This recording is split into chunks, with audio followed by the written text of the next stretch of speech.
The Arctic is unraveling. Vast glaciers that have stood for millennia are vanishing, revealing secrets frozen in time, secrets that may doom humanity.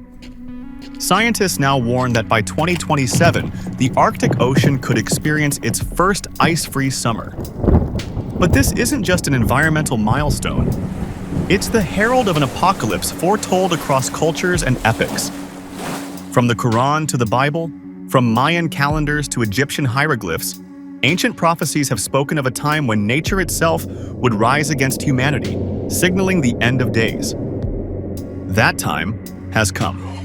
In the Quran, the mysterious figures of Gog and Magog, Ya'juj and Ma'juj, are described as chaotic, destructive forces imprisoned behind a massive wall built by the righteous Zul-Qarnayn.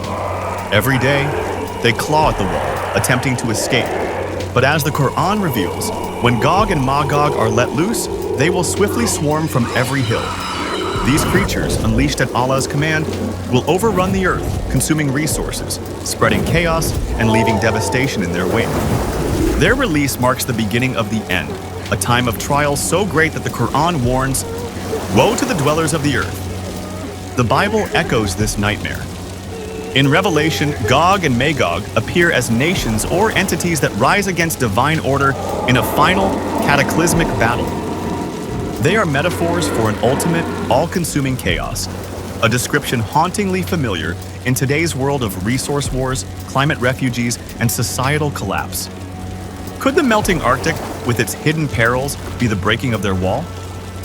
What forces have we unwittingly unleashed by disturbing this frozen fortress? Islamic eschatology also foretells of a beast, Dabatul Ard, that will emerge near the Day of Judgment. This creature will divide humanity, marking the faithful and damning the disbelievers. Some scholars interpret this as a literal event.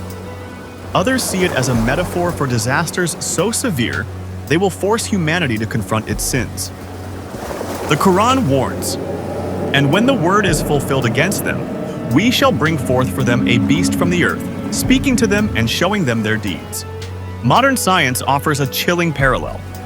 As the Arctic melts, pathogens and microorganisms long frozen in permafrost are being reawakened. These ancient viruses, some older than human civilization, could bring pandemics that our immune systems are unprepared to face. Are these the worms of doom prophesied in religious texts, creeping out to judge humanity? The Arctic is not just melting, it's unraveling. Beneath the thawing permafrost lie relics of a forgotten world, DNA of extinct species, ancient plants, and dormant bacteria. Recent discoveries include the genetic material of long-lost creatures like the woolly mammoth and even viruses frozen for tens of thousands of years. While some scientists dream of reviving extinct life, these discoveries come with a terrifying cost. Pathogens buried in the ice could unleash new plagues. Methane trapped beneath permafrost could accelerate global warming, triggering feedback loops that spiral out of control. It's as if the Arctic itself is a Pandora's box, holding horrors humanity is not prepared to confront. The warnings of the Arctic's collapse resonate across history. The Mayan calendar predicted cycles of destruction and renewal. While 2012 passed without global cataclysm, their cosmology suggests we may now be in a destructive phase. Egyptian texts, such as the Book of the Dead, describe a time when the gods abandoned humanity, plunging the earth into chaos. Floods, droughts, and celestial upheavals mirror the environmental crises we face today. Scientists have been warning us for decades, but their predictions are now accelerating at an alarming pace. The Arctic is warming 4 times faster than the global average, with summer ice projected to disappear as early as 2027.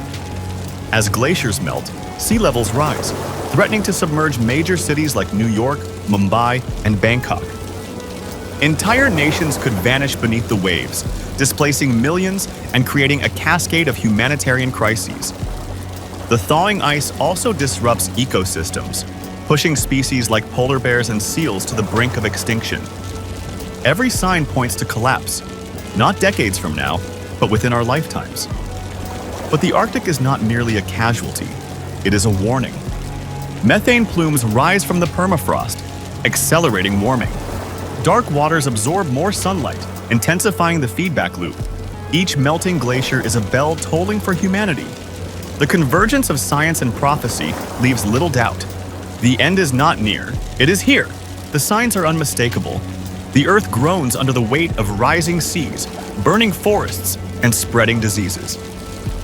Famine spreads. Societies crumble. The sacred texts warned us. The scientists echoed those warnings. Yet humanity chose to ignore them. In the Quran, Allah warns, "Do they not see that we gradually reduce the land from its borders? Where will they flee?" In the Bible, we are told, there will be famines and earthquakes in various places. All these are the beginning of birth pains.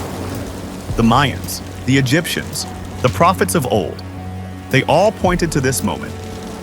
And now, as the ice melts and the monsters awaken, their words ring true. We were warned. The sacred text told us. The scientists proved it. The signs were written in the stars and etched into the glaciers. Yet humanity marched forward, blind to the warnings, deaf to the cries of a dying planet. Now there is no turning back. The walls are breaking, the ice is melting, and the earth is collapsing, and we can only say, this is the end.